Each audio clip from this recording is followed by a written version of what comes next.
Bismillah, assalamualaikum warahmatullahi wabarakatuh. Innal hamdalillah nahmaduhu wa nasta'inuhu wa nastaghfiruhu wa na'udzu billahi min syururi anfusina wa sayyiati a'malina. May yahdihillahu fala mudilla lahu wa may yudlil fala hadiya lahu. Asyhadu an la ilaha illallah wahdahu la syarika lahu wa asyhadu anna Muhammadan abduhu wa rasuluhu salawatullahi wa salamuhu alaihi thumma amma ba'du. Ikhwani rahimani wa iyyakum jami'an walhamdulillah, segala puji bagi Allah Subhanahu wa taala awalan wa akhiran wa zahiran wa batinan walhamdulillahilladzi bi ni'matihi tatimmus shalihat. Jamaah sekalian rahimani wa iyyakum jami'an, kembali kita dalam satu majlis yang mulia insyaallah, satu majlis di mana kita akan mendapatkan kebaikan dalam rangka talabul ilm, dan dengan demikian kita mengharapkan Allah Subhanahu wa taala menurunkan rahmatnya, mengampuni dosa-dosa kita, kemudian kita juga dimudahkan jalan kita menuju surga Allah Subhanahu wa taala. Dan kita masih pada kajian kitab Riyadhus Shalihin. Pada kitab Riyadhus Shalihin, pada bab yang pertama kita telah membahas tentang al-ikhlas, kemudian juga pada bab yang kedua kita telah membahas tentang at-taubah wal istighfar, tentang taubat dan istighfar, dan kita pada kesempatan kali ini akan masuk pada bab yang selanjutnya, itu bab as-sabr. Dan sebagaimana kita ketahui bahwa Al-Imam An-Nawawi, Yahya bin Syaraf An-Nawawi Abu Zakaria, beliau menulis kitab ini dengan tentu saja melalui pertimbangan yang sangat matang dan detil, bahwa yang dimaksud adalah kita secara bertahap memperbaiki diri kita, melakukan at-takhliyah. At-takhliyah maksudnya adalah proses perbaikan diri, mengeluarkan sifat-sifat yang negatif di dalam hati kita, kemudian melakukan at-tahliyah, menghiasi hati kita dengan sifat-sifat yang baik dan positif. Maka tentu saja ketika kita telah mengetahui sesuatu, kita berusaha untuk bisa mengamalkannya, Dan anggap saja bahwa bab-bab yang beliau susun di dalam kitab ini, kitab Riyadhus Shalihin, itu bagaikan puzzle-puzzle yang terpisah yang harus kita susun.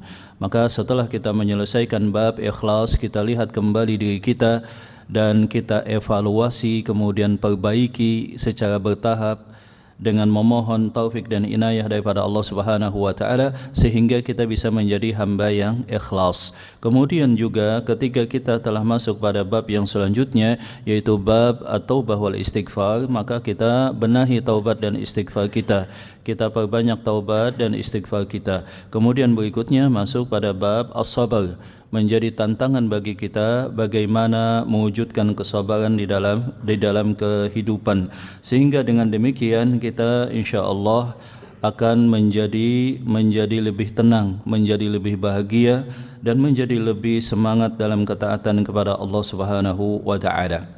Dan mengamalkan ilmu ini adalah satu kewajiban, terlepas daripada bahwa kita sebagai hamba yang lemah tentu saja ada kekurangan, tetapi mengamalkan ilmu yang telah kita ketahui itu merupakan adalah satu tuntutan dan kewajiban. Dan ilmu itu berbuah ketika diamalkan. Bahkan sebagian para ulama menyatakan tidaklah ilmu bertambah tetapi tidak diikuti dengan amalan, kecuali tidaklah menambah di sisi Allah kecuali kemurkaan dan juga jauh daripada Allah Subhanahu wa taala. Bahkan sebagian para ulama menyatakan seseorang yang alladzi ya'lam, dia mengetahui, walam ya'mal, dia tidak melakukannya, tidak mengamalkannya, maka yang demikian adalah dikhawatirkan seseorang jatuh dalam kemunafikan. Ini pada standar tinggi, sebagian para ulama sampai menyatakan demikian. Idza alimta wa lam ta'mal, ketika engkau mengetahui kebaikan kemudian tidak melakukannya, dan engkau mengetahui kejelekan bahkan melakukannya secara sadar dan penuh pertimbangan, sudah tahu akibatnya, maka yang demikian kata para ulama dikhawatirkan adalah sebagian daripada sifat munafik, wal iyadzu billah. Kita berlindung kepada Allah Subhanahu wa taala. Nah, jemaah rahmat Allah Subhanahu wa taala, kita lanjutkan pada bab yang ketiga. Bab yang ketiga ini juga sangat penting, terutama wabil khusus dengan hubungannya kehidupan seorang manusia di mana bab yang ketiga ini judulnya adalah babus sabar, bab sabar kepada Allah Subhanahu wa taala. Dan kita telah mengetahui bahwa yang namanya kehidupan itu jemaah dan mata Allah Subhanahu wa taala tidaklah berjalan pada satu warna. Masing-masing manusia itu sebagaimana disebutkan mempunyai dua air mata kebahagiaan dan juga air mata kesedihan. Dan sebagaimana kita ketahui, tempat kebahagiaan abadi itu adalah tempat asal mula nenek moyang kita Nabi Adam, yakni di surga Allah Subhanahu wa taala. Adapun di dunia tentu saja bukanlah tempat untuk selama-lamanya. Bukanlah tempat seseorang untuk menggantungkan kemudian mencari kebahagiaan secara hakiki dan final. Tentu saja setiap ketenangan yang dihasilkan di dunia itu melalui perjuangan. Setiap kebahagiaan yang dirasakan di dunia pasti di sana terselip banyak kepahitan dan kegetiran hidup, dan tidak ada hal yang sempurna di dalam dunia. Jadi ketika seseorang dia mengharapkan kebahagiaan yang sempurna, ketenangan yang betul-betul dia bisa rasakan di dunia, maka pasti yang demikian tidak ada. Pasti yang demikian tidak ada, sebab yang namanya dunia itu adalah tempat untuk ujian. Kita mengetahui Nabi Adam diturunkan ke bumi, ke dunia itu untuk diuji dan karena sebagai satu hukuman atas satu kesalahan. Dengan demikian kita bisa memahami ketika kita hidup berarti otomatis penuh dengan ujian. Maka hanya dengan iman dan takwa kemudian bersabar kepada Allah Subhanahu wa taala kita akan bisa melaluinya. Bab sabar kepada Allah Subhanahu wa taala. Di sini beliau sebagaimana metode yang kita ketahui, Al-Imam An-Nawawi itu biasa memulai dengan beberapa ayat terlebih dahulu, kemudian dilanjutkan dengan beberapa hadis. Dan bagi jamaah, kami motivasi untuk bisa memiliki bukunya, dan adapun syarah atau penjelasannya itu bisa daripada Syekh Utsaimin misalkan, ataupun Syekh Salim Aid Al-Hilali yang berjudul Bahjatun Nadhirin. Nah, saya sendiri menggunakan kebanyakannya pada syarah yang ditulis oleh Syekh Al-Utsaimin rahimahullahu taala. Qala Allah Subhanahu wa taala berfirman pada ayat yang pertama, ya ayyuhalladzina amanu sabiru wasabiru warabitu wattaqullah. Wahai orang yang beriman, bersabarlah kepada Allah Subhanahu wa taala. Wasabiru, dan lipat gandakanlah kesabaran kalian. Warabitu, dan ribatlah kalian. Kemudian pada ayat yang kedua beliau menyebutkan walanabluwannakum bisyai'in minal khaufi wal ju'i wa naqsin minal amwali wal anfusi wath thamarat wa basyyiris sabirin. Kemudian pada ayat yang ketiga dan seterusnya ini disebutkan oleh beliau innama yuwaffas sabiruna ajrahum bighairi hisab. Ada beberapa ayat yang beliau sebutkan. Kita langsung pada penjelasan Syekh Al-Utsaimin di dalam kitab ini. Beliau menyatakan as-sabru fil lughati al-habasu. Jadi yang dimaksud dengan sifat sabar itu adalah al-habas, menahan diri. Sebagaimana kita ketahui innan nafsa la'ammaratun bisu, bahwa yang namanya jiwa manusia itu pada banyak keadaan itu senantiasa mendorong dan mengarahkan kepada kejelekan, pada kemaksiatan. Dan yang namanya jiwa manusia itu tentu saja senantiasa ingin berada pada zona aman, zona nyaman, zona yang penuh dengan hal-hal yang sifatnya melenakan dan melalaikan. Maka di sini beliau menyatakan bahwa as-sabru fil lughati, sabar di dalam dari sudut bahasa itu adalah menahan diri. Wal mawadu bihi fi syar'i, dan yang dimaksud dengan sabar di dalam syariat itu adalah habsun nafsi ala umurin thalathatin. Jadi seorang hamba dia bisa menahan dirinya pada tiga keadaan, pada tiga aspek di dalam kehidupannya. Yang pertama adalah ala taatillah. Seorang hamba dia bisa menahan dirinya untuk senantiasa dipaksa dalam ketaatan kepada Allah Subhanahu wa taala. Adapun yang kedua adalah an maharimillah. Dia bersabar di atas hal-hal yang diharamkan oleh Allah Subhanahu wa taala. Baru kemudian yang ketiga adalah ala aqdarillahi al-mu'limah. Dia bersabar di atas takdir Allah Subhanahu wa taala yang terasa tidak sesuai dengan keinginan hatinya. Ini adalah tiga jenis kesabaran yang disebutkan oleh ahlul ilm, kata Syekh Al-Utsaimin. Adapun kesabaran yang pertama adalah ayasbirul insanu ala taatillah. Seorang manusia dia bisa menahan dirinya dan dia bisa memaksa dan mengarahkan dirinya untuk bersabar pada ketaatan kepada Allah Subhanahu wa taala. Yang namanya ketaatan, kata Syekh Utsaimin, itu adalah hal yang berat. Itu adalah hal yang bertentangan dengan jiwa manusia. Tentu saja pada awal mula tahapannya terutama. Jadi yang namanya ketaatan, misalkan ketika seseorang sholat berjamaah seperti ini, subuh-subuh datang ke masjid, itu butuh kesabaran. Makanya para ulama menyebutkan bahwa tidaklah di masjid tidaklah ada di masjid yang mereka sholat subuh kecuali mereka adalah orang yang bagaikan kesatria di medan perang. Saking sulitnya, ya sebagian manusia ya mereka diuji dan mereka tidak bisa untuk datang sholat subuh. Demikian juga ibadah-ibadah yang lain. Lianna ta'ata thaqilatun 'alan nafs, sebab ketaatan itu berat atas jiwa. Wa tas'abu 'alal insan, dan sulit dilakukan oleh manusia. Setiap ketaatan itu punya tantangannya. Setiap ketaatan tentu saja punya tantangannya, kata beliau. Wa kadzalika rubbama takunu thaqilatun 'alal badan bihaitsu yakunu mal insani syai'un minal 'azzi wat ta'ab. Tantangan ibadah itu terkadang pada fisik kita. Sebab itu meletihkan,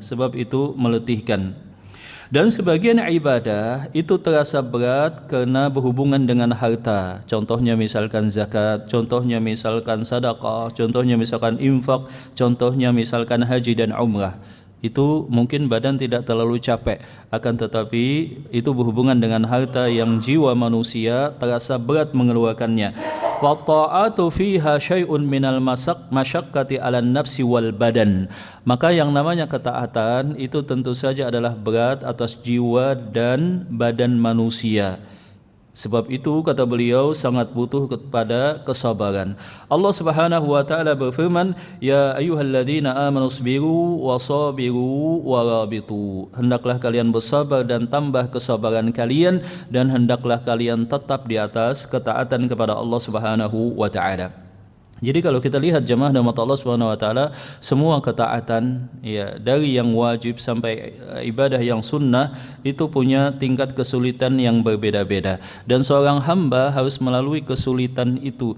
Jadi dia harus membiasakan ya dengan ikhlas kepada Allah Subhanahu wa taala, kemudian menguatkan jiwanya bahwa ketaatan ini adalah sumber kebahagiaan, bahwa di balik ketaatan ini ada ketenangan batin yang luar biasa, kemudian nanti balasan daripada Allah Subhanahu wa taala berupa surga dan juga kebaikan di dunia dan di akhirat. Tentu pada awal mula sulit.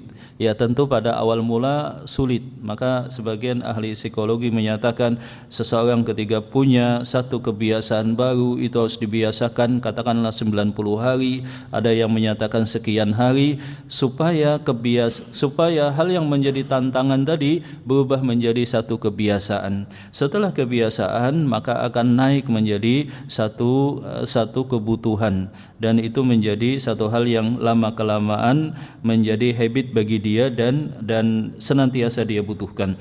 Adapun kesabaran yang kedua yang juga sangat berat itu adalah bersabar di atas kemaksiatan. Jadi dia tahan dirinya supaya tidak melakukan maksiat, kesalahan dan juga dosa.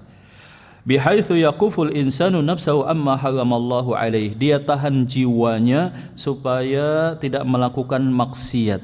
Lianna nafsal ammarata bisu. Sebab jiwa itu pada banyak keadaan lalai. Jiwa kita sebagai manusia pada banyak keadaan itu ingin santai, ingin enak, ingin juga melakukan maksiat, kata beliau. Fayusabbirul insanu nafsah, maka manusia harus menyadari bahwa dia harus mengendalikan dan mengarahkan serta menahan jiwanya supaya tidak terjatuh pada kesalahan dan dosa serta maksiat. Contohnya, dan hal yang demikian berbeda-beda tantangannya bagi setiap manusia, tergantung bagaimana usia dia, tergantung bagaimana juga profesi dia. Tentu saja tantangan bagi orang yang masih muda untuk jatuh pada maksiat itu lebih besar daripada orang yang sudah tua atau lanjut usia. Demikian juga masing-masing profesi itu ada dosa dan juga maksiat yang berbeda-beda. Seseorang misalkan yang profesinya menjadi ASN, selain maksiat tentu ada rambu-rambu yang harus dia tahan, dia tidak boleh terjang dan dia tidak boleh lakukan. Seseorang yang terjun dalam medan bisnis atau dagang, tentu saja dia punya rambu-rambu dan hal-hal yang tidak boleh dia lakukan. Itu di luar kemaksiatan yang sifatnya umum. Contohnya misalkan zina, contohnya misalkan riba, contohnya misalkan mencuri dan hal yang semacamnya. Wallahu taala alam bisawab.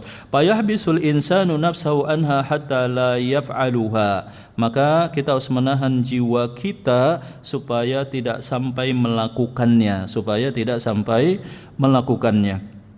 Adapun yang ketiga, kata Syekh Utsaimin, adalah bersabar di atas ketentuan Allah Subhanahu wa taala yang al-mu'limah. Sebab ketentuan Allah Subhanahu wa taala itu ada dua, kata beliau. Yang pertama adalah al-mula'amah, yang sesuai dengan jiwa kita. Jadi kalau kita lihat dalam kehidupan itu, ada yang berjalan sesuai dengan harapan, ada yang berjalan sesuai dengan keinginan hati kita. Kita merasa tenang, kemudian kita merasa bahagia, bersyukur kepada Allah Subhanahu wa taala. Nah, itu ketentuan yang terasa enak. Dan kalau kita lihat sebagai manusia, kita inginnya jalan hidup kita itu lempang. Kemudian tidak mengalami ujian, tidak mengalami musibah. Ya, makanya seseorang terkadang menginginkan dia sehat walafiat, kalau bisa sampai seterusnya, dia berkecukupan, dia bahagia, tenang, tidak mengalami berbagai macam gelombang ujian dalam kehidupannya. Tetapi yang namanya takdir Allah tentu saja tidak demikian. Ada yang kedua, kata beliau, adalah mu'limah, yang itu terasa sakit, terasa tidak enak bagi hatinya. Bihaitsu la tulaimul insana takunu mu'limatan fayubtalal insanu fi badanih. Mungkin saja itu berupa cobaan dalam badannya, dan ini pasti, bukan kemungkinan lagi. Yang namanya badan manusia tentu saja ada masa di mana dia sehat, kemudian dia sakit. Bahkan kalaupun dia fit di waktu muda, yang menjaga pola makan, senantiasa olahraga, kemudian dia menjaga pola istirahat, pola hidupnya, tentu saja tetap akan ada penyakit dan cobaan pada badannya. Wa yubtala fi malihi bi baqdih. Demikian juga dia akan mengalami cobaan dalam hartanya, entah itu kerugian dalam bisnis, entah itu dia ditipu oleh orang lain atau yang semacamnya. Wa yubtala fi ahlih, dan dia juga akan pasti diuji dalam keluarganya, entah itu keluarganya ada yang melakukan maksiat, entah itu ada keluarganya yang tidak taat kepada dia, atau keluarganya yang ditimpa dengan berbagai macam ujian. Wa yubtala fi mujtama'ih. Demikian juga dia akan diuji pada ruang lingkup sosialnya, masyarakatnya, entah dengan tetangga, entah dengan yang lainnya. Maka ringkasnya, setiap manusia itu akan diuji, dan seorang manusia adalah ujian bagi manusia yang lainnya. Jadi suami ujian bagi istrinya, istrinya adalah ujian bagi si suami, orang tua adalah ujian bagi anak, dan anak juga ujian bagi orang tua. Kalau ini telah kita pahami, maka kita akan bisa lebih siap dan bisa lebih bersabar dan sesuai dengan syariat. Amma yahrumu alaihi min izharil jazai bil lisan aw bil qalbi aw bil jawarih. Nah, di dalam masalah takdir yang tidak mengenakan hati kita, maka kita harus menahan lisan daripada kalimat-kalimat yang tidak diperbolehkan dalam syariat. Mengeluh misalkan, menyalahkan takdir Allah Subhanahu wa taala, aw bil qalbi, atau juga hati yang protes kepada Allah Subhanahu wa taala, tidak menyatakan kepuasan, dan ini sangat berbahaya. Jadi saya sebagaimana disebutkan, manusia diuji ketika diturunkan musibah. Dia merasa bahwa kok Allah Subhanahu wa taala begitu kejam, begitu ya. Allah Subhanahu wa taala begitu kejam. Maka ada beberapa orang yang kadang dia tidak mempunyai rasa malu dan dia tidak mempunyai iman, kemudian menulis di media, bahkan saya baca demikian, bahwa ini bukanlah daripada Allah Subhanahu wa taala sama sekali. Jikalau ini musibah memang Allah taala mengetahui dan menghendaki, maka saya berlepas diri daripada Allah yang demikian. Berarti Allah yang demikian adalah kejam. Ini tentu saja adalah contoh di mana seseorang manusia tidak memahami tentang at-tauhid. Jadi hati kita harus husnudzan kepada Allah Subhanahu wa taala, tidak mengeluh dan juga tidak protes. Au bil jawarih, atau juga ketidakpuasan dalam bentuk anggota badan. Contohnya misalkan ketika ada yang wafat daripada kalangan manusia yang dicintai, dia di masyarakat Arab misalkan menangis histeris, kemudian memukul-mukul pipi, menjambak rambut, merobek pakaian dan yang semacamnya, yang disebut daripada niyahah, yang disebut dengan niyahah. Kemudian Syekh Utsaimin di sini menyebutkan bahwa manusia pada pada takdir Allah Subhanahu wa taala yang tidak sesuai itu ada 4 tingkatan. Yang pertama adalah ayatasakhat. Ada di antara manusia yang menunjukkan emosi dan ekspresi yang tidak sesuai dengan syariat. Yakni seperti tadi menampar-nampar pipi, menjambak rambut, kemudian teriak dan nangis secara histeris, kemudian merobek-robek baju. Nah, hal yang seperti ini tidak diperbolehkan di dalam syariat. Barang siapa yang dia diuji kemudian dia tidak terima, maka Allah Subhanahu wa taala akan murka kepada dia.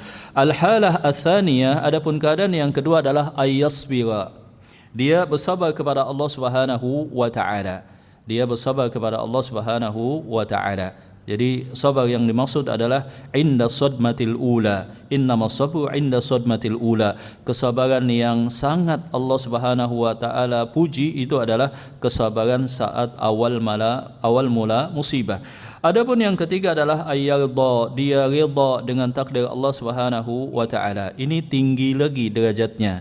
Jadi yang pertama itu kebanyakan manusia, secara manusiawi, kebanyakan manusia ketika ditimpa musibah maka tentu saja hatinya merasa sakit, kemudian dia tidak terima, bahkan dia melakukan hal-hal yang tidak sesuai dengan syariat. Adapun yang kedua adalah bersabar kepada Allah Subhanahu wa taala, dan sabar yang dimaksud bukan sabar ketika musibah telah lama terlewati. Sabar yang dimaksud adalah bersabar di awal musibah, di tengahnya, sampai kemudian lewat sampai sepanjang hidupnya. Adapun yang ketiga adalah ayyadha, dia ridha terhadap takdir Allah Subhanahu wa taala. Ini adalah makam yang selanjutnya. Dia ridha kepada Allah Subhanahu wa taala. Sebagian para ulama membahas sampai pada 3 makam ini. Yang pertama, seseorang yang protes kepada Allah Subhanahu wa taala, kemudian tindakannya tidak sesuai dengan syariat ketika ditimpa musibah. Adapun yang kedua, dia bersabar kepada Allah. Dia bersabar kepada Allah Subhanahu wa taala walaupun terasa sangat sakit di hatinya. Nah, yang ketiga adalah dia ridha. Dia ridha atas takdir Allah Subhanahu wa taala yang dibangun atas keyakinan bahwa memang tidak ada hal sekecil apapun terjadi di dunia kecuali dengan izin dan kehendak Allah Subhanahu wa taala, bahwa sesuatu jikalau tidak ditakdirkan maka tidak mungkin akan luput dan lepas, dan jikalau tidak ditakdirkan maka tidak mungkin dia dapatkan. Kemudian dia meyakini bahwa dia wajib bersabar sebab di balik itu ada pahala dari Allah. Adapun ridha tadi, dia merasa bahwa dia bersyukur, dia merasa bahwa dia diuji saat itu lebih baik daripada dia tidak diuji, dan dia mengharapkan pahala di balik itu, bahwa pahala itulah yang menjadi kebaikan bagi dia sehingga dia ridha. Nah, Syekh Utsaimin di sini menambahkan makam syukur, yakni bersyukur di atas musibah. Sebagian para ulama menyatakan bahwa syukur ini tidak dimasukkan dalam bab sabar. Kenapa? Sebab ada 2 pembahasan, ada bab sabar dan syukur, itu pembahasan yang berbeda. Ada satu kitab yang sangat bagus yang ditulis oleh Al-Imam Ibnu Qayyim, di mana beliau membahas dan mengupas secara luas dan detail tentang pentingnya sabar dan juga manfaatnya. Demikian juga syukur kepada Allah Subhanahu wa taala. Judul kitabnya itu adalah Uddatus Sabirin wa Dhakhiratus Syakirin. Uddatus Sabirin wa Dhakhiratus Syakirin. Bekal bagi orang yang bersabar dan juga simpanan bagi orang yang bersyukur kepada Allah Subhanahu wa taala. Kitabnya lumayan tebal, ya, kitabnya lumayan tebal, ditulis oleh Al-Imam Ibnu Qayyim, khusus mengulas secara detail dan rinci tentang sabar dan syukur kepada Allah Subhanahu wa taala. Saya tidak tahu apakah sudah diterjemahkan atau tidak, tetapi pembahasan tentang sabar dan syukur di sana sangat detail. Naam, hadhihi arba'u halatin takunu lil insani inda yusabu bil musibah. Ini adalah 4 keadaan jamaah rahmat Allah Subhanahu wa taala ketika ditimpa musibah. Yang pertama tadi, dia melakukan hal-hal yang tidak sesuai dengan syariat. Maka 2 suara yang dibenci oleh Allah Subhanahu wa taala, kata Rasulullah SAW, yang pertama adalah nyanyian ketika senang. Nyanyian ketika senang. Kebanyakan manusia kalau senang dia nyanyi. Kalau senang dia nyanyi, mendengarkan musik atau memainkan musik. Yang kedua adalah suara tangisan ketika dia ditimpa musibah. Ketika ditimpa musibah, nangis histeris. Ketika dia mendapatkan kesenangan, dia mengekspresikan dengan nyanyian dan musik. Maka ini 2 suara yang dibenci oleh Allah Subhanahu wa taala. Naam. Adapun yang pertama, kata beliau, seorang manusia dia protes dengan hatinya atau dengan lisannya atau dengan anggota badannya. Dengan hatinya tadi dia protes kepada Allah Subhanahu wa taala. Kenapa ya Allah Subhanahu wa taala menguji saya? Kenapa ya Allah Subhanahu wa taala tidak sayang kepada dia? Dan ini sebagaimana disebutkan di dalam firman Allah Subhanahu wa taala di dalam surah Al-Fajr, fa ammal insanu idza mabtalahu fa'akamahu wa na'amahu fayaqulu rabbi akhaman wa amma idza mabtalahu faqadara alaihi rizqahu fayaqulu rabbi ahanan. Kenapa Allah Subhanahu wa taala begitu kejam kepada saya? Misalkan demikian. Adapun yang kedua adalah bersabar di atas musibah, bersabar di atas musibah dengan menahan jiwanya, kata beliau. Ya, kita langsung lanjutkan. Selanjutnya beliau rahimahullahu taala, Imam An-Nawawi menyebutkan beberapa firman Allah Subhanahu wa taala, ya ayyuhalladzina amanu sabiru wa sabiru wa rabitu wattaqullaha la'allakum tuflihun. Ali Imran pada ayat yang ke-200. Wahai orang yang beriman, hendaklah kalian bersabar kepada Allah dan lipat gandakan kesabaran kalian dan tingkatkan kesabaran kalian dan bertakwalah kalian kepada Allah Subhanahu wa taala. Bertakwalah kalian kepada Allah Subhanahu wa taala. Jadi kesabaran itu hendaklah kita lipat gandakan, hendaklah kita jadikan sebagai bekal. Sebagaimana pahala daripada kesabaran tidak terbatas, maka selayaknya kesabaran kita juga bisa tidak terbatas. Sebagian orang banyak menyebutkan satu perkataan bahwa kesabaran saya ada batasnya, kesabaran saya ada batasnya. Walaupun betul secara manusiawi, tetapi ini salah daripada sudut syariat. Sebab pahala bagi orang yang sabar tidak ada batasnya.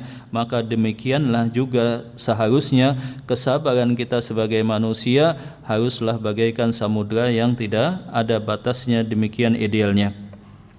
Kemudian pada bagian ayat yang berikutnya, warabitu, dan ribatlah kalian. Adapun makna ribat ini ada 2 jamaah di mata Allah Subhanahu wa taala. Sebagian para ulama menyebutkan yang dimaksud dengan ribat itu adalah as-shalah ba'da shalah. Setelah solat nunggu solat lagi, setelah ibadah lanjut ibadah yang lain. Istiqamah dan semangat di atas ketaatan, itu namanya adalah ribat. Itu namanya adalah ribat. Adapun makna yang kedua, sebagian para ulama menyebutkan bahwa yang dimaksud dengan ribat di sana adalah jihad di jalan Allah Subhanahu wa taala.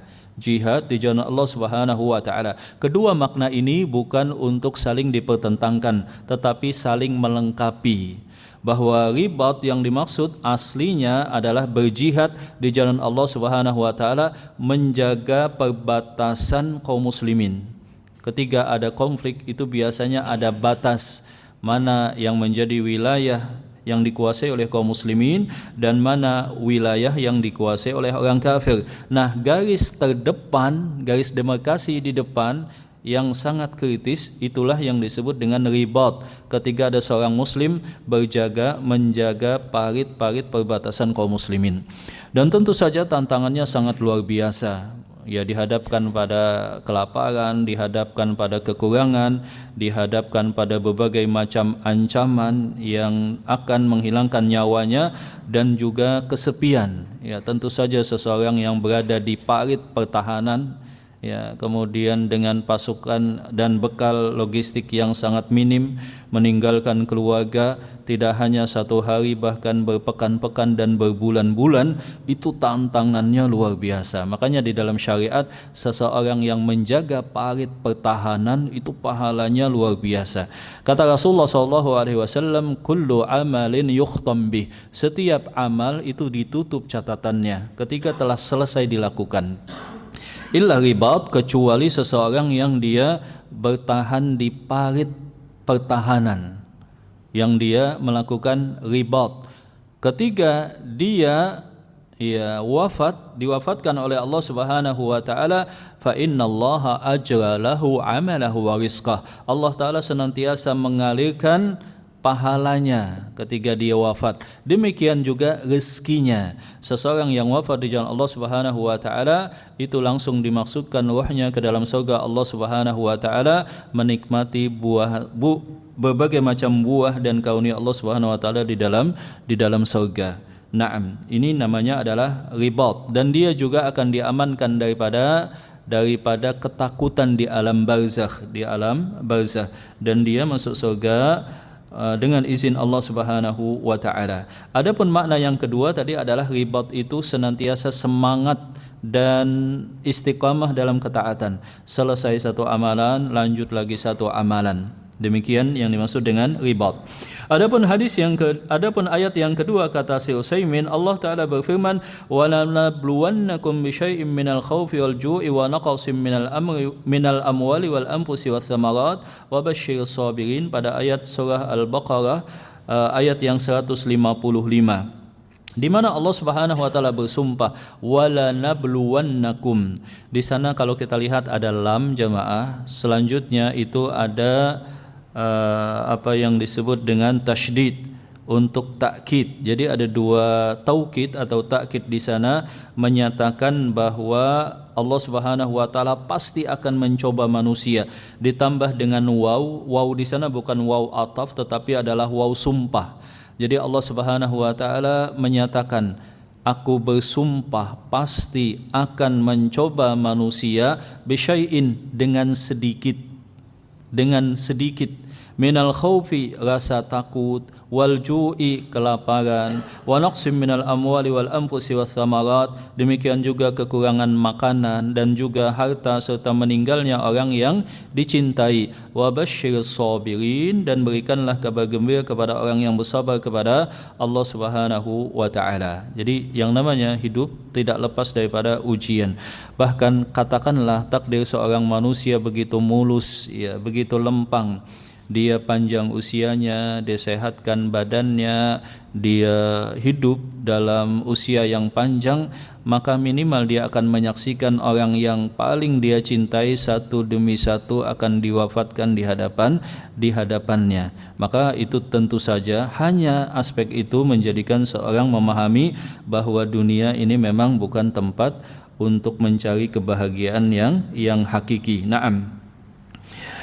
Maka Allah Subhanahu wa taala di sini, kata Syekh Utsaimin, bersumpah memastikan bahwa yang namanya manusia pasti akan diuji. Dan di sini ada dua makam jamaah. Makam yang pertama adalah ashabul afiyah, orang yang afiat. Afiat itu pada dominan kehidupannya, fisiknya sehat, rezekinya berkecukupan, kemudian apa yang dia inginkan lazimnya kebanyakan dia dapatkan.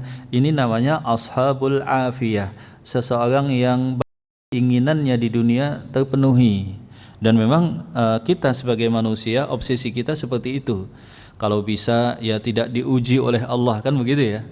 Ya, kalau bisa kehidupan kita ya lempang sebagaimana yang kita harapkan, berkecukupan, bahagia, harmonis bersama keluarga, sehat senantiasa. Ya, ketiga muda, sebagian orang menyebutkan poya-poya, tua bahagia, habis itu pas meninggal masuk ke dalam surga seperti itu. Ini disebut dengan apa? Ashabul afiyah, orang yang kehidupannya sesuai dengan harapan dia. Dan tidak masalah kita senantiasa berdoa kepada Allah Subhanahu wa taala. Di dalam hadis yang diriwayatkan oleh Ibnu Abbas dan hadis-hadis yang lain, itu kan kita diperintahkan untuk meminta afiat. Meminta afiat. Afiat itu adalah kesehatan di badan. Demikian juga kecukupan dalam rezeki dan segala sesuatu berjalan sesuai dengan apa yang kita inginkan selama tidak melewati dan melanggar batas-batas syariat. Itu disebut dengan afiat. Allahumma inni as'aluka al-afiyah fid dunya wal akhirah. Ya Allah, kami meminta kepada Engkau afiat di dunia dan juga di akhirat, keselamatan, kebahagiaan dan juga segala sesuatu sesuai dengan harapan. Allahumma inni as'aluka al-afiyah. Jadi uniknya jamaah rahmat Allah Subhanahu wa taala, di satu sisi bahwa yang namanya ujian itu pasti ada, tapi di sisi yang lain kita diminta untuk meminta afiat, Kalau kita lihat di satu sisi Allah Subhanahu wa taala menyatakan yang paling banyak ujiannya para nabi, kemudian sesudahnya, dan Allah Subhanahu wa taala ketika mencintai seorang hamba pasti akan mengujinya. Tapi kita tidak boleh minta diuji. Maka ada satu riwayat di zaman dulu, seorang di zaman Nabi Muhammad SAW, badannya itu sakit-sakitan. Ya, bagaikan orang yang sudah meninggal, badannya itu sangat kurus, kering, lemah, kemudian sakit-sakitan, gak bisa bangkit, ya, senantiasa menyedihkan. Maka ditanya oleh Rasulullah SAW, kenapakah demikian? Seorang tersebut ternyata dia menyatakan, ya Allah, ya ujilah saya, begitu ya. Ya Allah, ujilah saya supaya saya banyak mendapatkan kebaikan. Dan tidak boleh demikian. Sebab seseorang tidak akan tahan. Yang harus dia minta adalah afiat tadi, afiat. Allahumma inni as'aluka al-afiyah fid dunya wal akhirah. Allahumma inni as'aluka al-afwa wal afiyah fi dini wa dunyaya wa ahli wa mali. Allahumma astur awrati wa amin rawati. Allahumma fadni min baini yadayya wa min khalfi wa an yamini wa an shimali wa min fawqi wa a'udzubika min an uqtala min tahti. Naam, jamaah rahmat Allah Subhanahu wa taala. Jadi kita pasti akan diuji oleh Allah Subhanahu wa taala dengan berbagai macam ujian. Kemudian pada ayat yang ketiga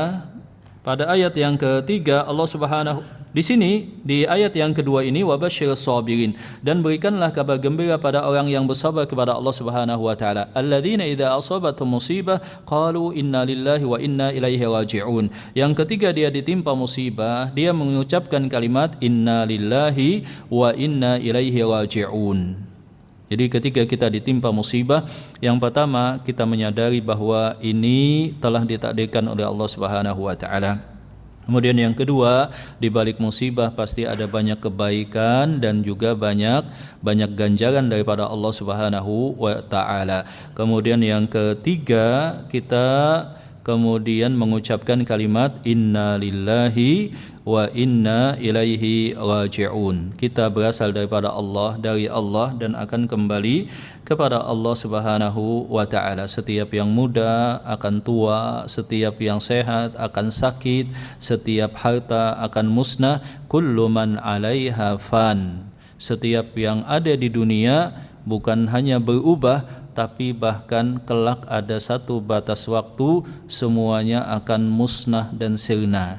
Ya, pakaian yang bagus akan lapuk, ya, fisik yang kuat akan lemah, badan yang sehat akan sakit, seseorang yang hidup akan wafat. Demikian. Maka inna lillahi wa inna ilaihi raji'un. Inna lillahi wa inna ilaihi raji'un. Balasannya kita akan mendapatkan 3 hal. Ulaika alaihim salawatum min rabbihim wa rahmah wa ulaika humul muhtadun. Mereka akan mendapatkan salawat daripada Allah, demikian juga rahmat daripada Allah dan hidayah daripada Allah Subhanahu wa taala. Kemudian pada ayat yang berikutnya Allah Subhanahu wa taala berfirman, Innama yuwaffas sabiruna ajrahum bighairi hisab. Sesungguhnya mereka yang bersabar kepada Allah akan diberikan pahala tanpa ada batasan. Dan telah kita sebutkan daripada hadis Rasulullah SAW, al-hasanah, kebaikan itu dengan bi asyri amthaliha, dengan 10 kali lipat. Jadi kebaikan itu dengan 10 kali lipat sampai pada 700 kali lipat kecuali sabar. Ini ajrahum bighairi hisab. Kesabaran mereka tanpa ada batas, maka pahalanya juga demikian. Jadi kalau kita lihat puasa juga demikian, as-siyamu li wa ana azzibi. Puasa itu untukku, aku yang akan membalasnya tanpa ada batasan. Sebab kata para ulama, puasa itu terkandung di dalamnya kesabaran kepada Allah Subhanahu wa taala. Adapun ayat yang keempat, wala man sabara wa ghafara inna dzalika lamin azmil umur. Barang siapa yang dia bisa bersabar kepada Allah dan senang memaafkan, sesungguhnya itu adalah hal yang sangat mulia, perkara yang sangat tinggi dan terpuji. Di dalam kehidupan tentu saja yang namanya kita makhluk sosial, ya ada terkadang kita merasa tersakiti, kita merasa tersinggung, terjadi friksi, ketidakharmonisan, salah paham dan yang semacamnya. Maka bagi seseorang yang dia bisa bersabar, kemudian memahami dan memaklumi, bahkan memaafkan orang lain pada kesalahan yang tidak disengaja, apalagi dia bisa memaafkan kesalahan yang dia pandang sengaja, maka yang demikian adalah akhlak yang sangat terpuji. Akhlak yang sangat terpuji. Ya tentu saja manusiawi ketika seseorang merasa tersinggung, misalkan merasa tidak enak, tetapi kalau dia bisa kembalikan, dia bisa bersabar dan mengharap pahala dari Allah, kemudian dia maafkan, maka yang demikian mendapatkan pahala daripada Allah Subhanahu wa taala. Maka ada 2 sosok. Sosok yang pertama adalah seseorang yang melakukan khalwat. Khalwat itu maksudnya dia, kalau kita lihat saat ini, semacam introvert lah, begitu ya. Tetapi bukan sifat psikologi, maksudnya dia betul-betul khalwat. Dia tidak senang melakukan sosialisasi, dia tidak senang ketemu manusia, memandang bahwa demikian dampak negatifnya lebih banyak. Adapun yang kedua adalah seseorang yang bersosialisasi dengan manusia. Dia memahami bahwa yang namanya manusia itu tentu saja berbagai macam latar belakang, berbagai macam kecenderungan, dari berbagai macam suku dan kebiasaan, pasti banyak hal yang tidak menyenangkan. Kemudian dia bersabar atas interaksi yang demikian.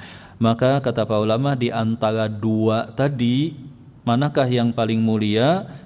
Ternyata kebanyakan para ulama menyatakan yang paling mulia adalah yang dia bersosialisasi, senantiasa bergaul dengan manusia, senantiasa taat kepada Allah. Nah, ini yang paling utama. Sebab dia banyak mendapatkan cobaan. Adapun kalau kita misalkan ya beli satu atau buat hunian dekat hutan, terpencil, menyendiri, berkebun di sana, ya kan, asik ibadah kepada Allah, tidak ada interaksi dan sosialisasi dengan manusia, sehingga kita tidak punya ruang ketersinggungan dan tidak pernah merasa tersinggung kepada siapa-siapa, itu bagus. Tetapi lebih utama yang tadi yang senantiasa bergaul dengan manusia dengan hati yang luas, dia bersabar, kemudian dia maafkan kalau ada yang menyinggung hati dia. Naam. Adapun ayat yang selanjutnya, Allah Ta'ala berfirman, wasta'inu bisabri wassalah innallaha ma'as sabirin. Hendaklah kalian minta tolong kepada Allah dalam kehidupan ini, bisabri, dengan sabar dan juga salat. Sesungguhnya Allah bersama orang yang bersabar kepada Allah Subhanahu wa taala. Ayat ini tadi dibacakan oleh imam kita, ya kan? Dibacakan oleh imam kita, di mana bunyi ayatnya adalah wasta'inu bis-sabri was-salah innallaha ma'as sabirin. minta tolonglah kalian kepada Allah, kuatkan hati kalian dengan sabar kepada Allah dan banyak solat, banyak solat. Jadi solat itu luar biasa. Tidak ada ibadah ya yang mempunyai begitu banyak keutamaan selain solat. Itu adalah zikir yang paling tinggi, dan solat mempunyai banyak keutamaan. Banyak keutamaan. Maka kalau kita gundah gulana, solat. Kalau kita bahagia dapat nikmat tiba-tiba, solat ya. Kalau kita mendapatkan masalah, solat 2 rakaat. Karena itulah Rasulullah SAW annahu idza hazabahu amrun faza'a ila shalah. Rasulullah SAW ketika beliau dihimpit satu permasalahan yang rumit ya, yang kalau kita bilang bikin pusing kepala, maka beliau segera solat. Demikianlah yang harusnya kita lakukan supaya kita mengamalkan firman Allah Subhanahu wa taala dan minta tolonglah kalian dalam kehidupan dengan sabar dan juga salat. Jadi apapun di dalam kehidupan ini ketika kita diuji, ya cepat ambil wudu, salat. Ketika ada urusan hal yang sangat sulit, ambil wudu, solat 2 rakaat. Ketika kita akan safar misalkan, ambil wudu, solat 2 rakaat. Ketika kita berhadapan dengan satu permasalahan yang sangat sulit, ambil wudu, solat 2 rakaat. Demikian. Wa bayyana Allah Ta'ala fi kitabih anna solat tanha 'anil fahsya'i wal munkar. Sebab juga kesolatan itu bisa mencegah seseorang daripada kekejian dan kemungkaran. Jadi seandainya misalkan contoh saja, seseorang yang akan jatuh terhadap maksiat, dia tahu bahwa dia lemah, bahwa dia akan kalah dengan godaan syaitan dan juga dorongan hawa nafsu, dia kasih jeda dulu. Saya salat dululah 2 rakaat. Ya pasti setelah itu kata para ulama, hatinya akan diberikan hidayah dan kekuatan sehingga bisa meninggalkan maksiat. Seandainya misalkan orang yang akan berzina dan dia sudah berniat berzina, kemudian dia ingat ayat ini, minta tolonglah kepada Allah dengan sabar dan salat. Dia sudah memantapkan dirinya dan berniat zina. Sebelum ini saya salat dululah 2 rakaat. Begitu Pak ya. Insya Allah enggak jadi.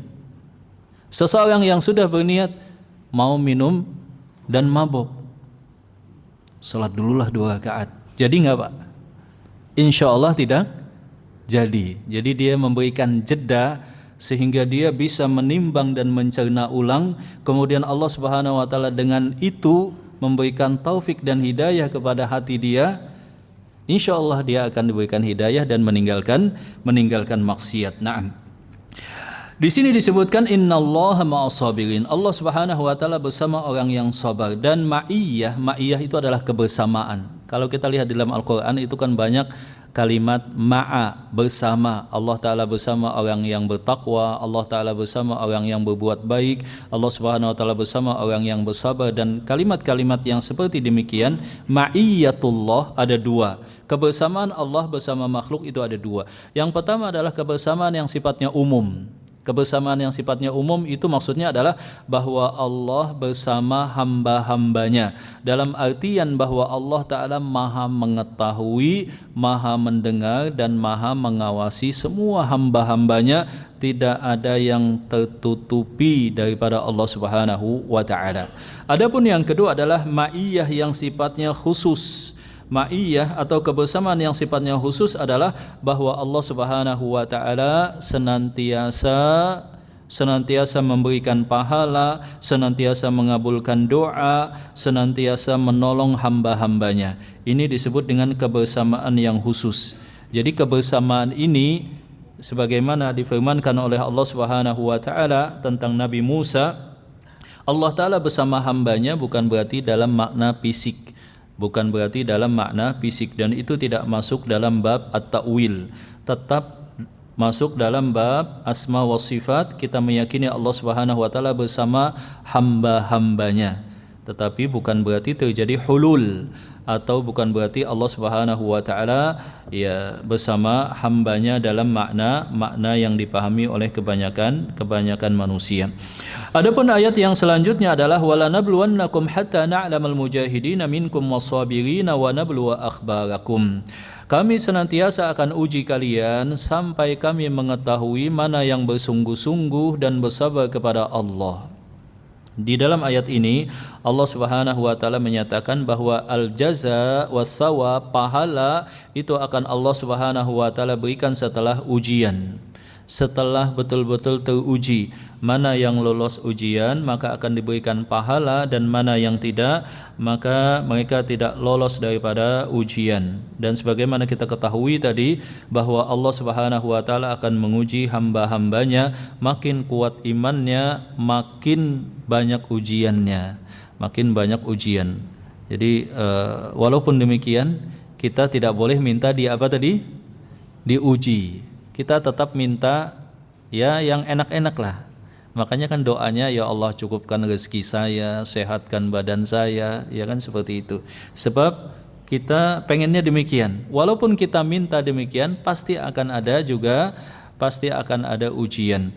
Dan kita perlu menghafal doa-doa Rasulullah SAW, terutama dari hal-hal yang Rasulullah SAW berlindung. Ada kurang lebih 40-an jamaah yang kondisi Rasulullah SAW berlindung. Jadi ada doa-doa permohonan, ada doa-doa yang sifatnya perlindungan. Dan ini harusnya kita hafal dan kita ucapkan dalam doa kita. Contohnya misalkan Rasulullah SAW berlindung daripada di dalam salat beliau itu, Allahumma ini, ya, di dalam salat berlindung daripada 4 hal. Min fitnatil mahya wal mamat wa min fitnati al-masihid dajjal, berlindung daripada azab kubur, kemudian berlindung daripada fitnah kehidupan, fitnah di dalam kematian, demikian juga fitnah al-masihid dajjal. Kemudian kita di pagi hari dalam zikir pagi dan petang itu ada berlindung daripada hammi wal hazan wa a'udzubika minal azzi wal kasal wa a'udzubika minal jubni wal bukhli min ghalabatid daini wa qahri rijal. Kemudian kita juga berlindung, Allahumma inni a'udzubika min jahlil bala wa darkis syiqa wa su'il qada wa syamatatil a'da. Allahumma inni a'udzubika min zawali ni'matik wa tahawulu afiyatik wa faj'ati naqmatik wa jami'i sakhatik. Kita berlindung daripada banyak hal, dan para ulama telah merinci ada 40 hal, 40 kondisi yang Rasulullah SAW senantiasa sering berlindung kepada Allah. Di antaranya yang kita sebutkan tadi. Atau misalkan Rasulullah SAW berdoa, Allahumma inni a'udzubika minal barasi wal junun wal judzam wa min sayyi'il asqam, perlindungan terhadap penyakit. Rasulullah SAW juga berlindung minal harami wa su'il kibar, ya Allah aku berlindung daripada kepikunan dan masa tua yang menyusahkan. Kemudian beliau juga berlindung di dalam salatnya daripada kemiskinan. Allahumma inni a'udzubika minal ma'tham wal maghram, ya Allah aku berlindung daripada dosa dan lilatan hutang. Beliau juga berlindung daripada kemiskinan. Allahumma inni a'udzubika minal faqri wa dhillati wal qillah. Beliau juga berlindung daripada ilmu yang tidak bermanfaat. Allahumma inni a'udzubika min ilmin la wa min qalbin la yasya' wa min nafsin la tashba' wa min da'watin la yustajabu laha. Kalau kita hitung ada 40-an. Maka doa kita itu harusnya ada 2 bagian jamaah. Ada yang sifatnya permohonan untuk diberikan. Contohnya misalkan Allahumma inni as'aluka ilman nafi'an wa rizqan thayyiban wa amalan mutaqabbala. Contohnya misalkan Allahumma kfini bihalalika an haramik wa aghnini bifadlika amman siwak, dan contoh-contoh yang lain permohonan kebaikan. Dan pada aspek yang kedua, idealnya doa kita itu mengandung perlindungan. Kita berlindung daripada 40 hal tadi. Ya silahkan nanti antum lihat jamaah pada buku-buku hadis atau buku-buku doa tentang 40 hal yang Rasulullah SAW senantiasa berlindung. Kemudian yang berikutnya, pada ayat yang selanjutnya jemaah rahmat Allah Subhanahu wa taala, ya langsung pada hadis Rasulullah SAW kita bacakan. Hadis yang pertama adalah hadis yang diriwayatkan daripada Abu Malik Al-Harith bin Asim Al-Ash'ari radhiyallahu taala anhu, bahwa at-tuhuru syatrul iman, bahwa kesucian setengah daripada iman. Walhamdulillahi tamlaul mizan. Kalimat alhamdulillah memenuhi timbangan amal. Wa subhanallahi walhamdulillahi tamlaani. Dan kalimat subhanallah, alhamdulillah itu bisa memenuhi antara langit dan bumi. Wassalatu nurun, dan salat itu adalah cahaya. Wassadaqatu burhanun, dan sedekah itu adalah bukti iman. Wassabru dia, dan kesabaran itu adalah dia atau cahaya. Wal Qur'anu hujjatun laka au alaika, dan Quran itu bisa menjadi hujjah atau bahkan sebaliknya. Setiap manusia yagdu, senantiasa berusaha, pabai'u nafsah, dia menjual dirinya, pamu'tikuha, ada yang memerdekakannya dengan ketaatan dan masuk ke dalam surga, au mubikuha, dan ada yang mencelakakannya dengan maksiat dan masuk neraka. Hadis ini diriwayatkan oleh Imam Muslim. Dan kita tidak sempat membahas hadis ini, tapi satu hal tadi disebutkan subhanallah dan alhamdulillah itu pahalanya memenuhi antara langit dan bumi.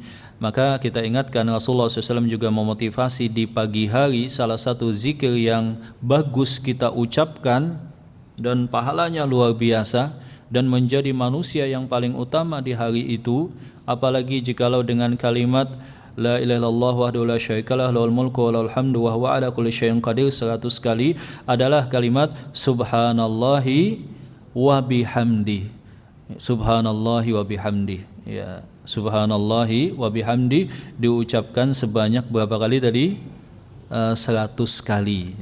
Diucapkan 100 kali. Itu pahalanya kalau diucapkan satu kali saja sudah memenuhi antara langit dan bumi, pahalanya jikalau divisualisasikan dan ditampakkan.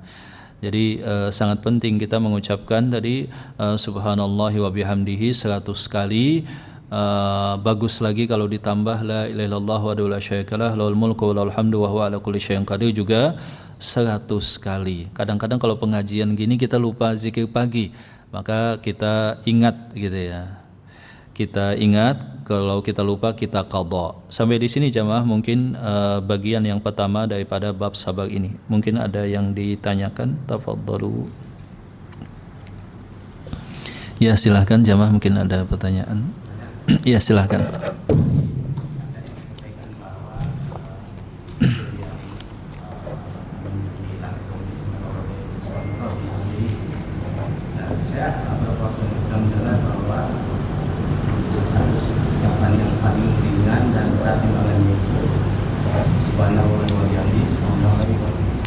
Naam. Ya, itu terdapat dalam hadis Rasulullah SAW, kalimatani habibatani ila rahman sakilatani fil mizan. Ya, ada dua kalimat yang itu sangat berat di timbangan, sangat disukai oleh Allah Ar-Rahman, khafifatani fil lisan, sangat ringan diucapkan, yaitu kalimat subhanallahi wa bihamdihi subhanallahi al-azim. Betul yang demikian. Dan ketiga zikir pagi kalimatnya adalah subhanallahi wa bihamdihi 100 kali. Bagaimana kalau subhanallah bihamdihi subhanallahil azim? Ya boleh juga. Tapi mengenai zikir pagi dan petang tadi kalimatnya adalah subhanallahi wa bihamdihi 100 kali, begitu ya. Dan tidak masalah juga seseorang subhanallahi wa bihamdihi subhanallahi al-azim, atau dijadikan yang berbeda momentumnya, itu lebih bagus Pak ya. Jadi paginya subhanallahi wa bihamdihi sudah 100 ya kan. Nanti pas dia punya waktu luang atau sambil beraktivitas, dia perbanyak zikir kepada Allah subhanallahi wa bihamdihi subhanallahi al-azim. Naam. Tapi mungkin ada yang lain, silahkan. Ya. Gimana mengkondisikan kalau kita masalah itu kan sebenarnya langsung sholat gitu ya Ustaz. Cuman pada saat sholat itu nggak khusyuk itu apa, pikir-pikir terus itu gimana ya Ustaz supaya mengkondisikan agar kita bisa diterima lah, dan berarti sudah nggak khusyuk sholat lagi kan, pikiran terus gitu kan. Iya. Nah, jadi khusyuk itu adalah salah satu karunia daripada Allah. Dan salah satu tanda akhir zaman adalah diangkatnya, kita berlindung kepada Allah, diangkatnya khusyuk di dalam solat. Sampai-sampai kata para ulama, di satu masjid tidak ada satupun yang khusyuk di akhir zaman itu. Jadi salah satu hal yang diangkat di akhir zaman dekat kiamat itu adalah apa tadi? Kehusyuan di dalam solat. Solat tapi hatinya kemana-mana, tenggelam, bukan hanya dalam sela ingatan dia tidak khusyuk, tapi dari awal sampai salam. Pas salam, oh ternyata udah selesai, begitu ya. Nah, harusnya itu kan dinikmati bahwa dia sedang menghadap Allah Subhanahu wa taala. Lepas konsentrasinya, balik lagi. Kan harusnya begitu. Lepas, balik lagi. Itu khusyuk. Maka kita harus memastikan bahwa kita berusaha semaksimal mungkin khusyuk di dalam sholat. Khusyuk yang minimal, kata para ulama, itu adalah bahwa dia tahu dia sedang sholat, bahwa dia sedang menghadap Allah, dan dia tahu gerakan dan ucapan yang sedang dia baca. Ya, itu khusyuk yang minimal. Tahu, oh dia sedang membaca Al-Fatihah, tahu bahwa dia saat ini sedang sujud, ya kan. Kadang-kadang seseorang betul-betul blas, Pak, hilang. Pas salam, imam baru, oh saya habis ini mau ini, gitu ya. Atau kadang-kadang seseorang, ya betul-betul nggak ada kehusyuan sama sekali. Maka seseorang diberikan pahala pada sholatnya berdasarkan kehusyuannya. Kata Rasulullah SAW, ada yang khusyuknya setengah, ada sepertiga, ada seperempat. Tetapi di akhir zaman, kehusyuan itu bukan setengah, bukan seperdua lagi, tapi diangkat. Nah, kita berlindung kepada Allah daripada yang demikian. Jadi kita minta kehusyuan. Makanya dalam ayat tadi, wasta'inu bis-sabri was-salah wa innaha lakabiratun illa 'alal khashi'in. Salat itu berat kecuali orang yang khusyuk. Sebab orang yang khusyuk dia akan tenang. Dia merasa senang. Hati manusia itu kan ada macam-macam kondisi. Kesenangan yang paling tinggi itu seperti orang yang ya, kalau manusia mencari kesenangan itu kan banyak dengan cara yang salah. Ya, fly dia dengan cara mabok-mabokan, ya kan, konsumsi narkoba. Seorang muslim, ketenangan, kesenangan harusnya ketika dia sholat itu melebihi orang yang sedang ngeplay ketiga narkoba itu, Pak. Ketika dia hilang kesadarannya, merasa semuanya sesuai hayalan dan keinginan, lagi mabuk itu. Nah, seorang muslim dalam sholatnya seperti itu. Bahkan kita dapatkan para sahabat itu mempunyai khusyuk yang luar biasa. Kita berusaha dan menjadikan itu sebagai motivasi. Ada seorang sahabat yang ketika dia dipanah, dia berjaga di tengah malam, ya dipanah, dia tidak tahu bahwa dia sedang dipanah. Habis sholat, ternyata ada anak panah nancap gitu. Subhanallah. Kalau kita kan memang sangat jauh, tapi kita jadikan itu motivasi. Ada yang lainnya, dia ketika akan dipotong, ya itu nanti pas lagi sholat begitu ya. Ketika akan dioperasi, maka itu luar biasa. Sebagian juga diceritakan bahwa ini juga terjadi di zaman ini. Sebagian mujahidin ketika terbatasnya berbagai macam peralatan dan obat bius untuk operasi peluru yang harus dikeluarkan, itu mintanya ketika sedang sholat. Mintanya ketika sedang sholat. Atau diamputasi, mintanya diamputasinya pas ketika sholat. Susah juga Pak ya amputasi ketika sholat. Mungkin sambil berbaring kali ya, sholat gitu ya, nggak bisa duduk. Kalau kita diamputasi pas sholat, dioperasi, waduh, nggak bisa mungkin Pak ya gitu ya. Jadi memang kita harus sadari musibah di akhir zaman salah satunya adalah diangkatnya rasa khusyuk. Maka kita berdoa kepada Allah, ya Allah, karuniakanlah kepada hamba-Mu ini khusyuk di dalam sholat. Dan itu memang butuh latihan. Tapi tidak di hotel juga jamaah. Sebab saya pernah mendengar dulu ada pelatihan khusyuk di hotel-hotel berbintang begitu ya. Pendaftarannya sampai 5 juta, 3 juta begitu ya. Ya harusnya pelatihannya kan di masjid gitu ya. Ini kenapa di hotel-hotel berbintang? Judulnya pelatihan sholat khusyuk kalau nggak salah. Ya silahkan, ada yang lain mungkin.